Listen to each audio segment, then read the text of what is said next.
Saúdo os irmãos na graça e na paz de Jesus, amém? Abram vossas Bíblias no livro de Lucas, capítulo 23, versículo 33. Lucas 23, a partir do 33.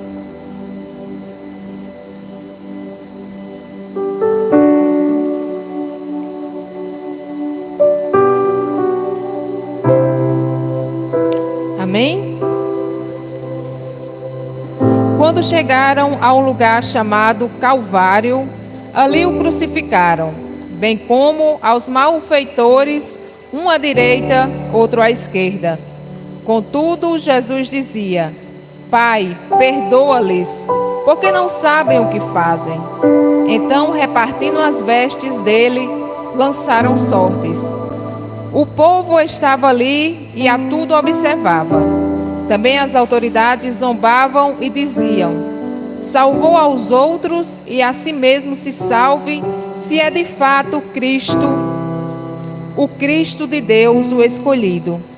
Igualmente, os soldados o escarneciam e, aproximando-se, trouxeram-lhe vinagre, dizendo: se tu és o rei dos judeus, salva-te a ti mesmo. Também sobre ele estava esta epígrafe, em letras gregas, romanas e hebraicas: este é o rei dos judeus. Um dos malfeitores crucificados blasfemava contra ele, dizendo: não és tu o Cristo? Salva-te a ti mesmo e a nós também. Respondeu-lhe, porém, o outro, repreendendo-o, dizendo: nem ao menos temes a Deus, estando sobre igual sentença?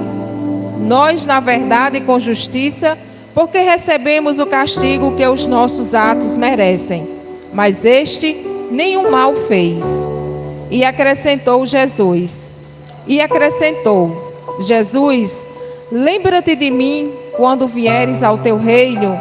E Jesus lhe respondeu: em verdade te digo que ainda hoje estarás comigo no paraíso. Amém. Meus irmãos, a morte de Jesus foi, sem dúvida, o acontecimento mais importante da história da humanidade. E em Jerusalém, naquela época, acontecia a festa da Páscoa. A população da cidade estava triplicada por esta ocasião. A Páscoa, que representava a libertação da escravidão, representava a saída do povo do Egito.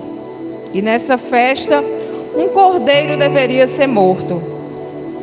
Na saída do Egito, o sangue do cordeiro foi a garantia de vida na casa dos hebreus. E na crucificação, Jesus era o cordeiro pascal. E ele se entregou voluntariamente para que pelo seu sangue o homem pudesse alcançar a vida eterna. E esse plano já estava traçado desde o Éden. Quando o homem caiu, quando o homem pecou, Jesus estabeleceu esse plano na eternidade, que o Filho do Homem iria morrer pelos nossos pecados. Mas para isso acontecer, teria que ter um motivo. E na sexta-feira da paixão, na noite anterior, tudo foi arquitetado. O sinédrio judaico já tinha condenado a Jesus por 2 crimes: blasfêmia contra Deus e conspiração contra César. E Jesus é levado a Pilatos, que covardemente o condena, mesmo contra sua consciência. Mesmo sabendo que Jesus não tinha cometido crime algum. Mas Pilatos o entrega. Querendo se safar daquela situação, Pilatos ainda propõe à multidão que solte Jesus e prenda Barrabás. Mas a multidão gritava: crucificam. E ele foi condenado à morte e morte de cruz. E segundo relatos da história, a morte de cruz era a morte mais humilhante daquela época. porque às vezes um condenado demorava até uma semana em sofrimento agoniante na cruz, exposto ao sol, à chuva, a frio, à fome, praticamente sem roupa, exposto no madeiro. Era a forma mais cruel de um condenado morrer, era a morte de cruz. E Jesus foi condenado à morte de cruz, sem ter nenhum pecado. Ele foi condenado em nosso lugar. Ele foi o Cordeiro substituto, que morreu por mim e por você, para que hoje nós estivéssemos aqui. Jesus foi levado a um lugar chamado Calvário. E este local ficava em um ponto estratégico de Jerusalém, onde praticamente toda a população poderia ver aquela humilhação, aquele sofrimento. E Jesus foi crucificado e naquele momento encerrava o seu ministério terreno. Jesus é crucificado justamente entre dois malfeitores. Foram lançadas naquele local 3 cruzes. E essas 3 cruzes têm 3 histórias diferentes. Um estava morrendo no pecado. O outro estava morrendo para o pecado. E um morreu pelo pecado, que foi o nosso Salvador. A cruz de Jesus é a do meio. E isso não foi em vão. Ele é o divisor dos homens. Esses 2 malfeitores falam muito sobre nós. A história desses 2 homens são 2 oportunidades que a vida nos dá. Se não vejamos, o malfeitor da esquerda fez pouco caso de Jesus, como consta no versículo 39, onde ele diz: não és tu o Cristo? Salva-te a ti mesmo e a nós. Ele estava com a oportunidade de ter Jesus ao lado dele, mas ele não se arrependeu. Ele não reconheceu seus pecados, desejou permanecer no mundo zombando de Jesus. Não ouviu a voz de Deus, duvidou do seu poder. Jesus até poderia ter saído daquela cruz. Poderia até ter descido daquela cruz. Mas se ele tivesse feito isso, hoje nós não estaríamos aqui. Nós estaríamos condenados ao castigo eterno. E hoje em nossa sociedade tem muita gente que prefere viver dessa maneira, acreditar numa salvação própria, viver às margens dos erros, como esse ladrão da esquerda, que viveu na marginalização, trazendo prejuízos, fazendo coisas erradas perante a justiça e perante Deus. Ele não quis a salvação. Ele não queria naquele momento se livrar dos seus pecados. Ele queria se livrar das consequências do seu pecado. Por isso que ele queria que Jesus descesse da cruz. Porque se Jesus descesse daquela cruz, com certeza salvaria ele também daquele momento da vida humana. Ele não estava pensando na vida espiritual. Ele estava ao lado de Jesus, mas não reconheceu que estava ao lado do Salvador.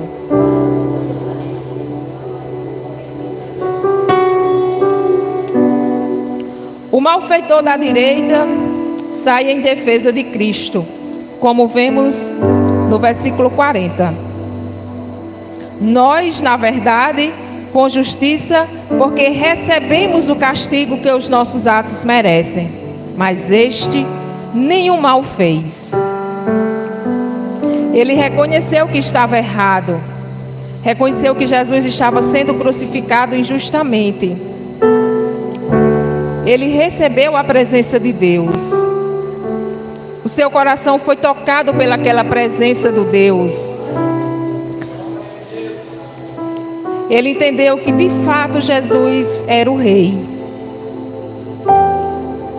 Aquele homem é salvo porque creu, porque se arrependeu dos seus pecados e dos seus erros. Os dois estavam em pé de igualdade. Os dois cometeram erros, mas apenas um se arrependeu dos seus pecados. Apenas um ouviu a voz do Senhor. Apenas um se fez criatura nova. Teve certeza de que Deus era o Salvador. Porque a salvação não é pelas obras, e sim pela graça. Não há salvação sem ter temor a Deus. Não há salvação enquanto você acha que tem méritos a reivindicar de Deus. Porque a nossa salvação vem da graça. E geralmente nossa maior preocupação é com o aqui e agora. A nossa maior preocupação é com o nada me faltará. E não com o Senhor é meu pastor. Devemos entender que a salvação depende da nossa fé. A salvação depende de nós buscarmos e acreditarmos no que Deus já fez por nós. Que já fez e que nós não merecíamos. Em João 3, capítulo 16, diz o seguinte: porque Deus amou o mundo de tal maneira que deu seu Filho unigênito, para que todo aquele que nele crê não pereça, mas que tenha a vida eterna. E essa é uma promessa de Jesus para a minha e para a sua vida. Na cruz do centro está o verdadeiro Cordeiro que morreu por nós. Ele é o autor da fé, Ele é o autor da salvação. Ele é o caminho, a verdade e a vida. Ele está na cruz do centro para assumir o nosso pecado. Ele lançou sobre si todas as nossas iniquidades. Ele foi moído, Ele foi cuspido, Ele foi humilhado, tudo em nosso favor. Como vemos em Isaías 53.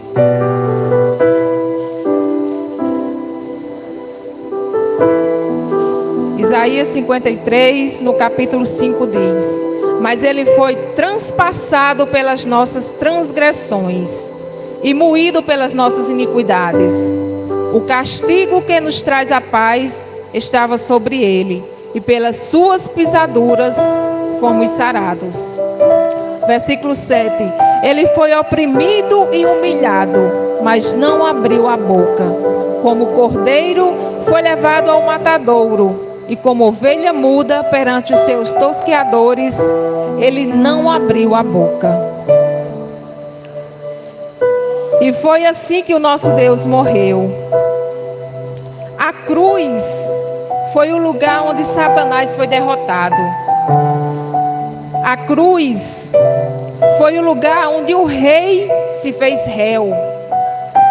A cruz do Calvário foi o lugar onde a videira verdadeira se fez raiz de terra seca. A cruz foi o lugar onde o eterno Deus revelou a mais profunda humanidade. A cruz foi o lugar onde Jesus assumiu o comando da minha e da sua vida. E Ele está aqui em nosso meio hoje. E eu lhe pergunto: qual é a cruz que você decide? A da direita ou da esquerda? A cruz da esquerda não reconheceu os pecados, não se humilhou e não buscou a Deus. Não salvou a sua alma. Enquanto que a cruz da direita reconheceu as suas falhas, os seus defeitos, os seus pecados, as suas imperfeições e buscou a Deus.